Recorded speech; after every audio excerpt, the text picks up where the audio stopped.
देख रहे हैं Jain Hindustan news TV channel, सत्य बात सबसे पहले।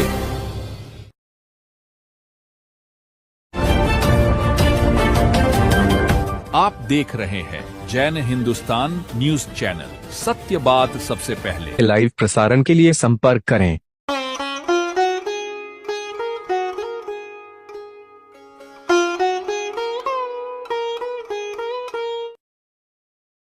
हरिहंत नमो श्री सिद्ध नमो आचार्य नमो अजाय नमो गुरु राम नमो राजेश नमो सब साहु नमो श्री संघ नमो।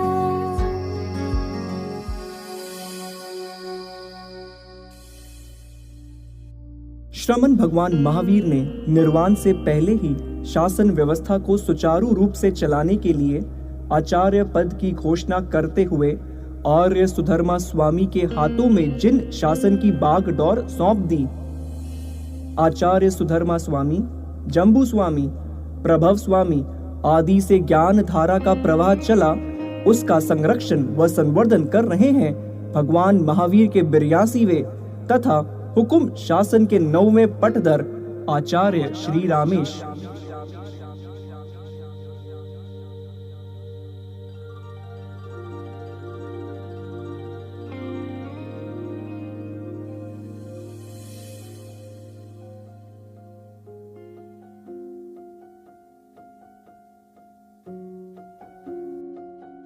आइए उन्हीं आचार्य भगवान को हम जानें तथा उनके गुणों को आत्मसात करें।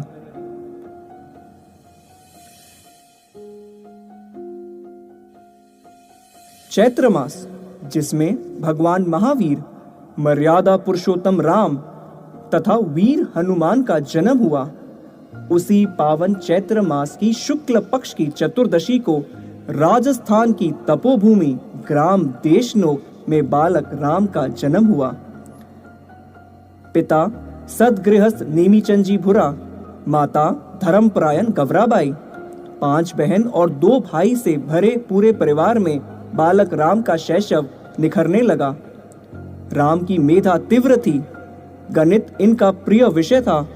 बचपन में मित्रों के साथ एक खेल में, जहां उनके मित्र भविष्य में डॉक्टर, इंजीनियर आदि बनने की बात कर रहे थे, वहीं राम ने दृढ़ता से कहा कि मैं दीक्षा लूंगा। अपनी बात को दृढ़ता से कहने का गुण आज भी आप में मौजूद है।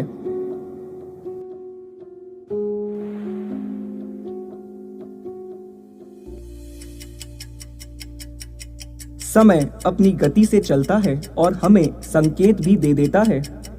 हाँ, वह कोई निमित्त लेकर ही ऐसा करता है। चरम रोग राम के भविष्य का निमित्त बना। अनेक उपचार कराए गए पर कोई इलाज कारगर नहीं हुआ। एक दिन राम आचार्य श्री जवाहरलाल जी महाराज साहब के व्याख्यानों से संग्रहित अनाथी मुनि पुस्तक पढ़ रहे थे। पढ़ते पढ़ते कथा से प्रेरित होकर संकल्प लिया, अगर मेरा रोग ठीक हो जाए तो मैं दीक्षा ले लूंगा। काल ने भी शायद इसीलिए राम को रोक दिया था। संकल्प की शक्ति से कुछ समय उपरांत रोग शांत हो गया।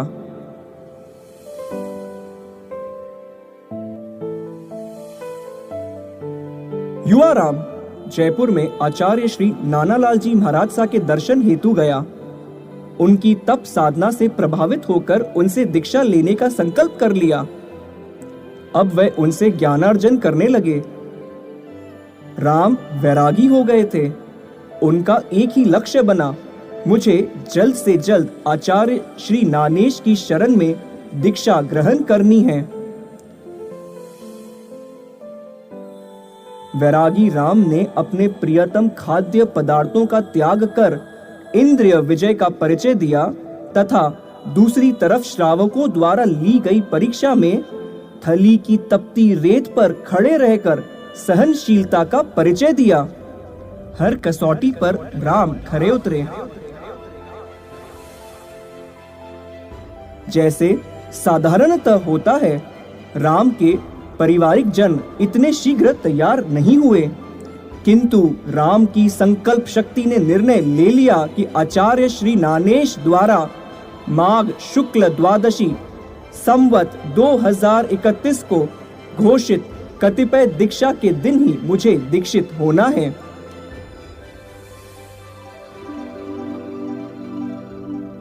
मुमुक्षु राम ने आत्मविश्वास के साथ पारिवारिक जनों को पत्र लिखा कि इस तिथि को मेरी दीक्षा होनी निश्चित हुई है। मुमुक्षु राम का संकल्प रंग लाया एवं पारिवारिक जन भी कश्मकश के बाद राजी हो ही गए। वीतरागता की ओर बढ़ रहे हैं ये चरण, वीतरागता की ओर बढ़ रहे हैं ये चरण। धन्य धन्य धन्य धन्य कह रहा है सबका मन, धन्य धन्य धन्य धन्य कह रहा है सबका मन। जन्म स्थली देशनो की दीक्षा स्थली बनी।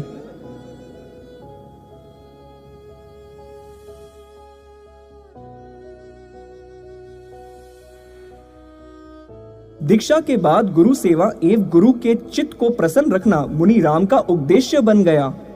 अपनी पैनी सूझबूझ और कार्य कौशल से थोड़े ही दिनों में मुनि राम गुरु नाना के हृदय में बस गए।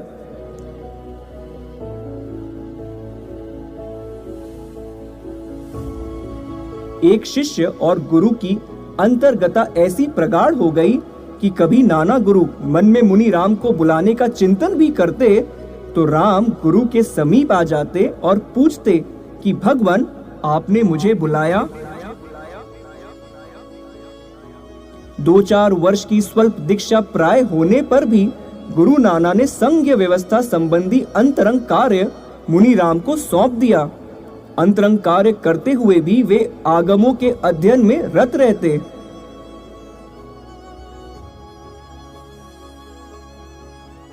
केकड़ी के विद्वान श्री लालचंद जी नाहटा ने एक विशाल प्रश्नावली आचार्य श्री नानालाल जी महाराज सा तथा अन्य गुणीजन को भी भेजी।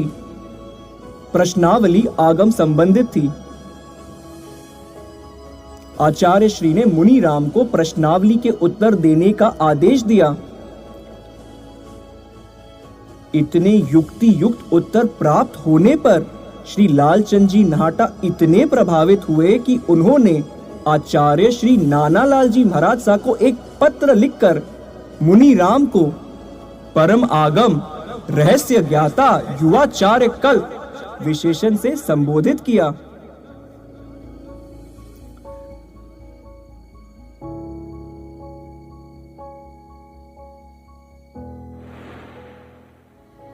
मुनि राम की साधना में पर्याप्त परिपक्वता आ गई थी। आगमों के आधार पर शुद्धाचार पालन, निष्पक्ष चित्त वृत्ति ने उनमें सत्य को परखने की एक भव्य कला को विकसित कर दिया था। चित्तौड़गढ़ में श्री संघ के समक्ष आचार्य श्री नानेश ने चातुर्मासिक विनती श्रवण आदि की जिम्मेदारी मुनि राम को सौंपते हुए उन्हें मुनि प्रवर विशेषण से अलंकृत किया।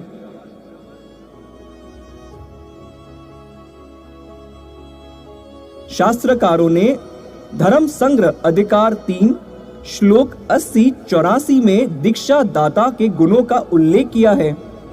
उन 15 गुणों में एक गुण है स्व गुरुवनुज्ञात गुरुपद, अर्थात अपने गुरु से जिसे गुरु बनने की अनुमति मिल गई हो। हर आचार्य की सबसे बड़ी जिम्मेदारी होती है भगवान महावीर स्वामी के द्वारा स्थापित इस पाठ परंपरा को ऐसे सशक्त हाथों में सौंपे जो आचार्य श्री सुधर्मा स्वामी के पाठ को आगम अनुसार चला सके। यह एक कठिन निर्णय होता है क्योंकि यह निर्णय संघ और शासन के भविष्य का होता है।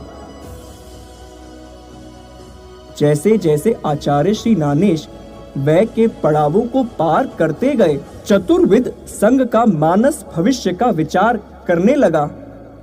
नाना गुरु की दृष्टि अंतः प्रेक्षी की दृष्टि थी। गहन चिंतन, मनन, अनुसंधान एवं परीक्षणों के उपरांत उनकी पारखी दृष्टि मुनि प्रवर राम पर स्थिर हो गई।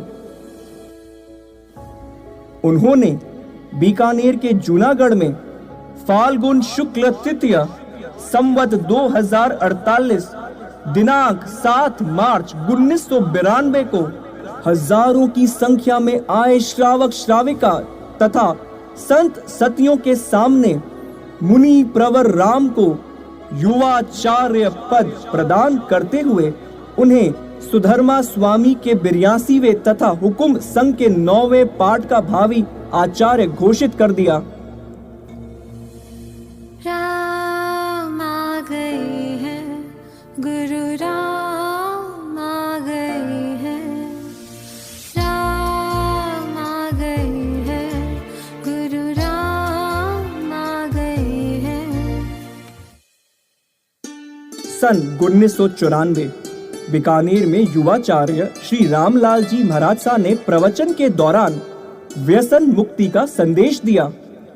प्रवचन इतना प्रभावशाली था कि सभा में अनेक श्रावकों ने व्यसन त्याग दिए तथा व्यसन मुक्त रहने का संकल्प लिया। आज तक लाखों लोगों ने व्यसन त्याग किया है तथा संघ आज भी इस प्रवृत्ति को आगे बढ़ा रहा है।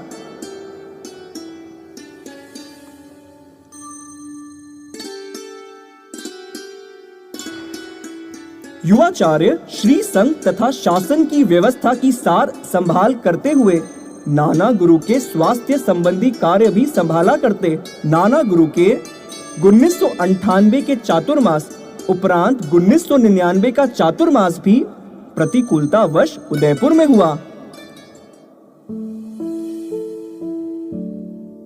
आचार्य श्री नानालाल जी महाराज साहब का स्वास्थ्य निरंतर गिरावट पर था। आयु ज्ञान के अन्य संकेतों से आयु की स्वल्पता ज्ञात होने पर कार्तिक बदी तीज को प्रातः 10 बजे के आसपास युवाचार्य श्री ने आचार्य श्री नानेश को चौविहार संथारा के पचकान कराए, जो रात्रि लगभग 10:41 पर सीज गया।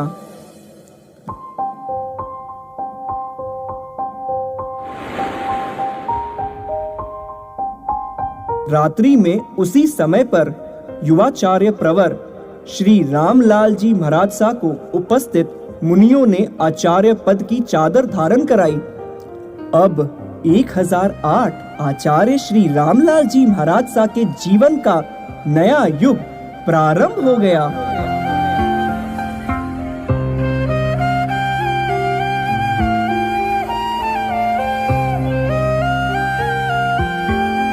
आचार्य श्री नामेश ने उदयपुर के उपनगरों से विचरण शुरू किया। राजस्थान, मध्य प्रदेश, महाराष्ट्र आदि 16 राज्यों में विचरण किया।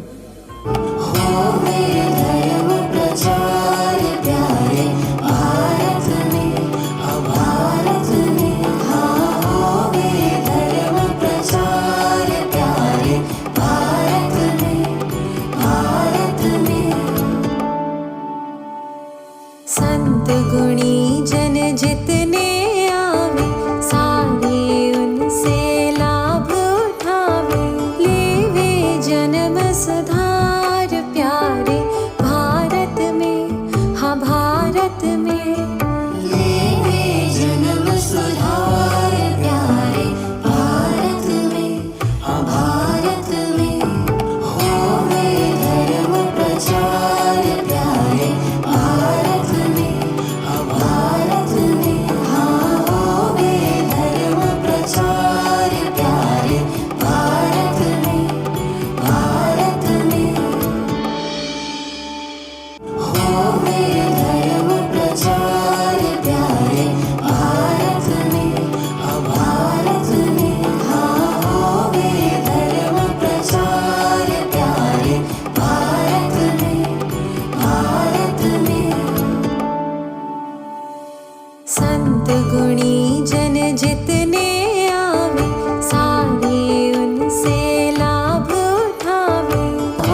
चुनौतियों एवं कठिनाइयों से जूझने के साथ ही नवीन राहों में गतिशील होने में भी आचार्य श्री की रुचि रहती है।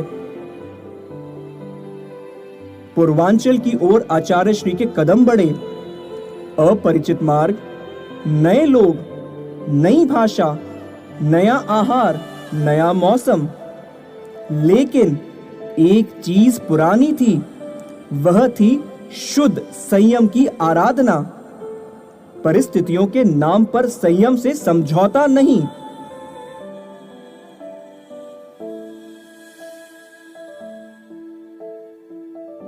बीस 30 किलोमीटर के लंबे विहार, कभी चावलों का मांड पीकर दिन निकालना, कभी अजैन लोगों की श्रद्धा का उभार, तो कभी अनजान लोगों का तिरस्कार, मगर कदम रुके नहीं। बंगाल, जहां कभी संत सतियों के चरण नहीं पड़े थे, वहां के शहर कोलकाता हावड़ा में आचार्य भगवान के चरण पड़े तो वो बंजर भूमि ऐसी उपजाऊ हो गई कि अभी तक एक के बाद एक दीक्षाएं होती जा रही है।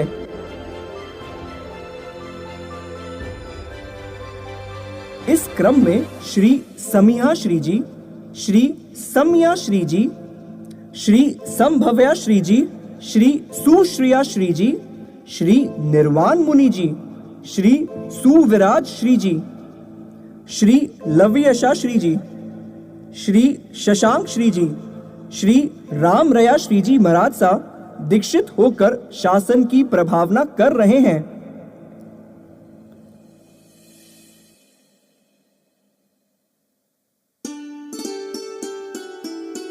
बंग प्रदेश की कठिनाइयों का पार नहीं था और आचार्य श्री जी ने दक्षिण की तरफ विहार का निर्णय ले लिया। दक्षिण का विहार भी कांटों भरा रहा, पर संघ नायक का कार्य ही तिरने के साथ तारने का होता है। उन्हें अपनी शरीर की नहीं बल्कि प्राणी मात्र की चिंता होती है। कारवां चलता रहा। कठिन पथ पर गुरुवर ऐसे बढ़ते गए जैसे फूलों की राह हो।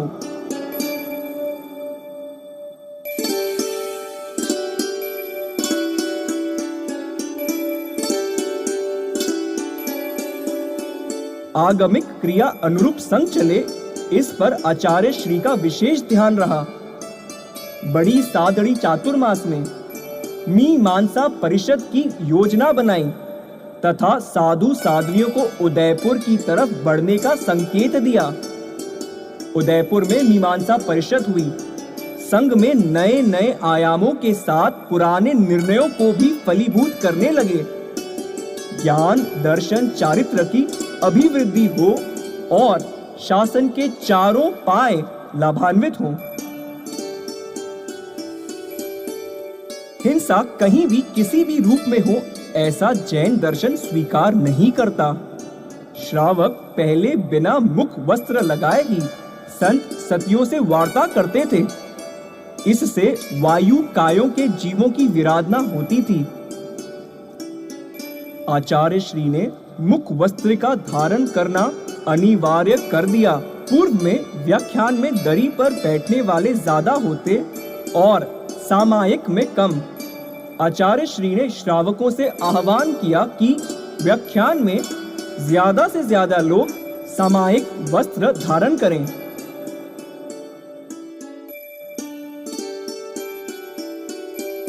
आज काफी संख्या में लोग व्याख्यान में सामायिक वेश में होते हैं। ज्ञान बिना क्रिया नहीं हो सकती, अतः आगमों के अध्ययन का प्रकल्प भी बहुत बड़ा। संत सतियां, श्रावक श्राविका आज मूल आगमों के अध्ययन में तत्पर रहते हैं।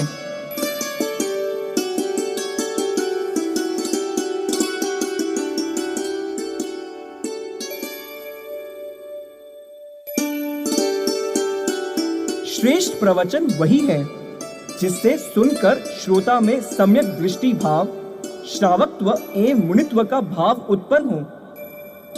दुर्ग चातुर्मास में आचार्य श्री प्रवचन फरमा रहे थे। संयम का विषय आया तो मध्य प्रदेश के भूतपूर्व गृह मंत्री श्री हिम्मत जी कोठारी के बड़े भाई श्री श्रीचंद जी कोठारी भरे प्रवचन में संयम लेने हेतु खड़े हो गए। इसी तरह रतलाम में भी भरे प्रवचन में वीर दादा श्री बाबूलाल जी सिंघवी एवं श्री इंदरमल जी कांठेड़ ने भी दीक्षा ले ली। ऐसा लगभग भगवान महावीर स्वामी के सभा में हुआ करता था। तदुपरांत ऐसा कोई उल्लेख प्राप्त नहीं है। आचार्य श्री राम के भव्य आभा मंडल एवं दिव्य देशना का ही अलौकिक चमत्कार था। संत चमत्कार नहीं दिखाते, अगर हो भी जाए तो उसका प्रदर्शन या प्रचार नहीं करते। किंतु जब किसी संत की साधना शिखर का स्पर्श कर लेती है, रोम रोम में अहिंसा, सत्य, शांति, समभाव और तीर्थंकर भगवान द्वारा बताए मार्ग पर आरूढ़ हो, तो उस संत के वचनों में सिद्धता, दिव्य दृष्टि का समावेश सहज ही हो जाता है।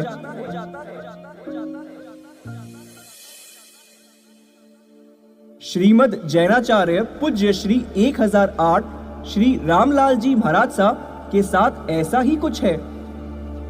ऐसी कई घटनाओं से जैन जगत ही नहीं बल्कि संपूर्ण मानव जाति लाभान्वित हुए हैं।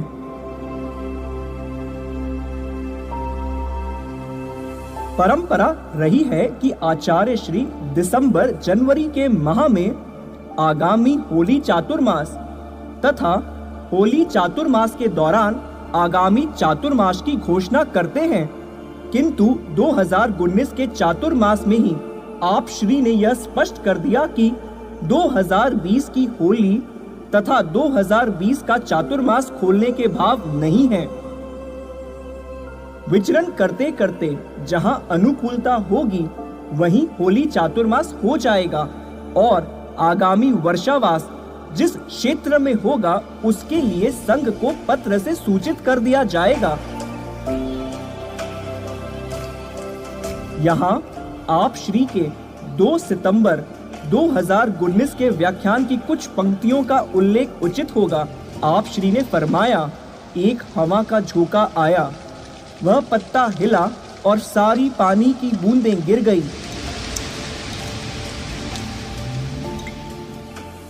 क्या पता चला, कितनी देर लगी। लंबे समय के लिए हमने प्लान बना लिया है।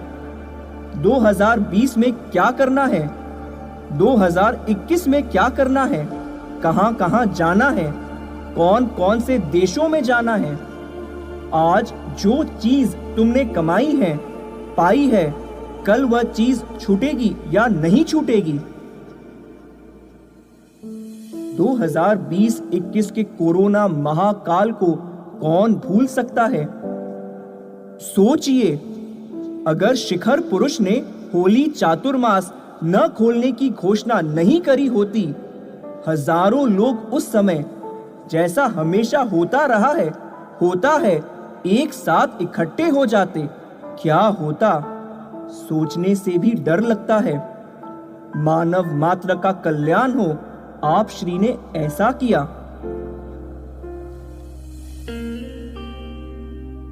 ऐसी कई घटनाएं हैं। जब आचार्य श्री बंग भूमि में पधारे तो कोलकाता के सेठिया जी अपने अनुज भाई व परिवार के साथ गुरुदेव की सेवा में पहुंचे। गुरुदेव के श्रीमुख से निकला, सेठिया जी ओघा पात्रा तैयार रखना।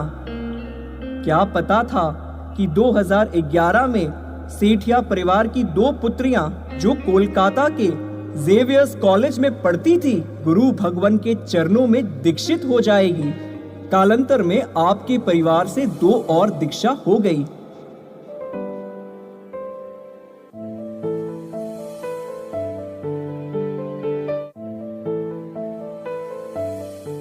आचार्य प्रवर खुद तो तपस्वी हैं ही, साथ ही उनके तपस तेज का इतना प्रभाव है कि उनके पावन सानिध्य में साधु साध्वी भी विपुल तप आराधना करते हैं।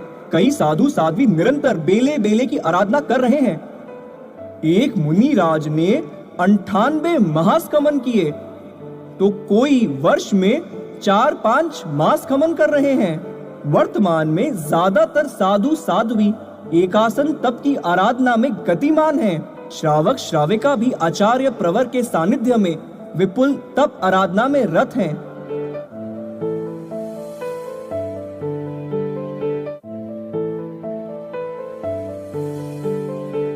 कोई भी साधारण बाल प्रश्न हो तो भी आप बहुत ही सुलभ तथा सरल तरीके से उत्तर देकर संतुष्ट कर देते हैं। जिज्ञासा को पूर्ण रूप से जानकर प्रश्नकर्ता की सभी शंकाओं को विराम दे देते हैं। व्याख्यान में यदि कोई अपने मन में प्रश्न लेकर आता तो उसे समाधान बिना प्रश्न किए ही मिल जाता है। ऐसा अनेकों के संस्मरण है। हाँ, इसमें श्रद्धा तथा व्याख्यान में एकाग्रचित का होना नितांत जरूरी होता है।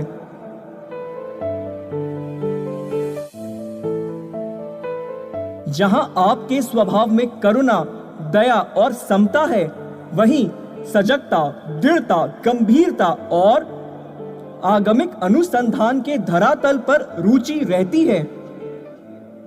आप परंपरा के निर्वाह पर सजग हैं तो रूढ़िवादिता से दूर, आगम को ही प्रमाण मानकर सभी नियम और उपनियम हो या कोई समाचारी या कोई गंभीर आगम सम्मत विचार, अनुसंधान करके ही निर्णय लेते हैं, चाहे वह निर्णय पूर्व परंपराओं के प्रतिकूल ही क्यों ना हो।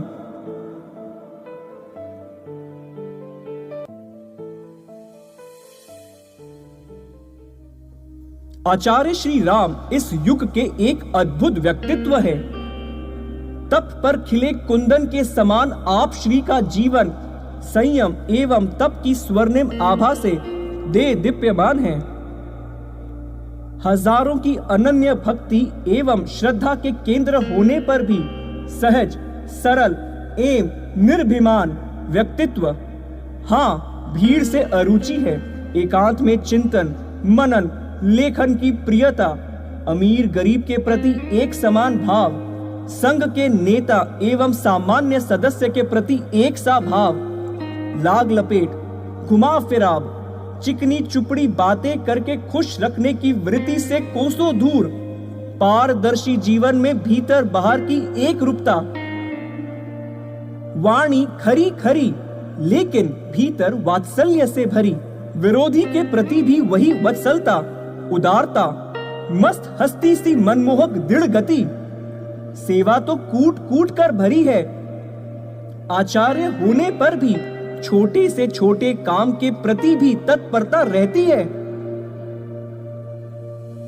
असत्य एवं माया के प्रति कुछ तीखे तेवर, छोटा हो या बड़ा, किसी को कर्तव्य बोध देने में संकोच नहीं।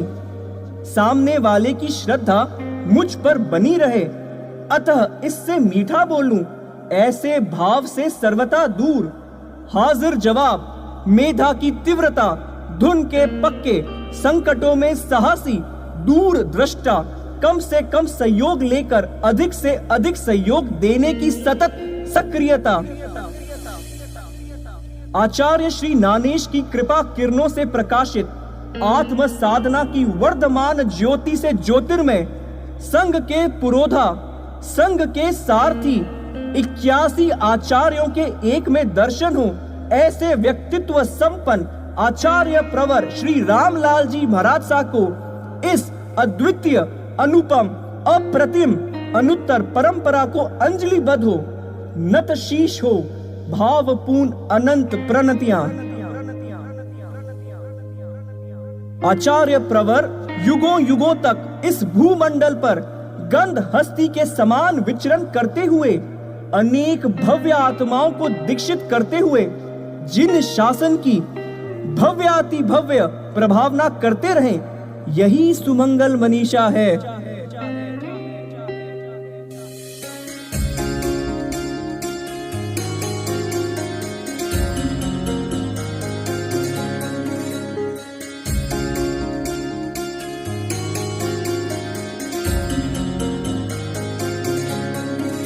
अंतर में कहीं गूंज उठे हम राम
करके दिखाते हैं। गुरु मन में भाव जो आते हैं, बहुश्रुति जी करके दिखाते हैं। गुरु भावों को स्वीकार करें, हम राम बने, हम राम बने। अंतर में एक ही गूंज उठे, हम राम बने, हम राम बने।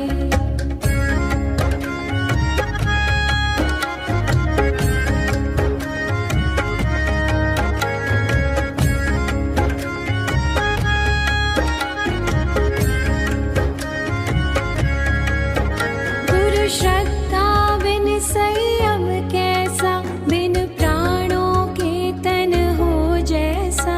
गुरु श्रद्धा बिन संयम कैसा, बिन प्राणों के तन हो जैसा। भक्ति ही मेरे प्राण बने, हम राम बने, हम राम बने। अंतर में एक ही गूंज उठे, हम राम बने, हम राम बने।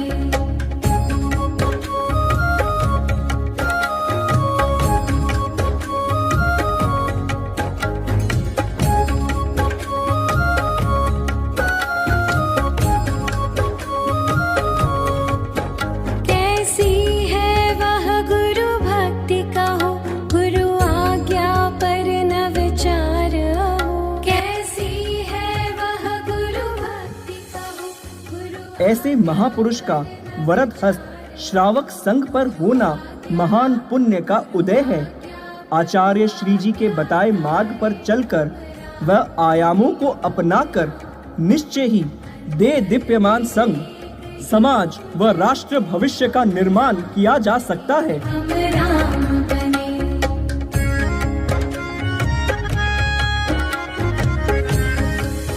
भाग्यशाली है हम पुण्यशाली, जो गुरु पाए राम से। अब कुछ नहीं मांगे भगवान से। भाग्यशाली है हम पुण्यशाली, जो गुरु पाए राम से। अब कुछ नहीं मांगे भगवान से।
A grand welcome to Shanti Prime,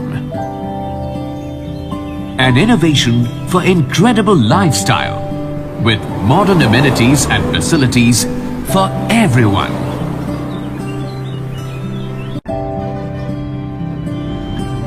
Shanti Prime. The name speaks for itself. Come, book your dream home today. Please visit our website for more details.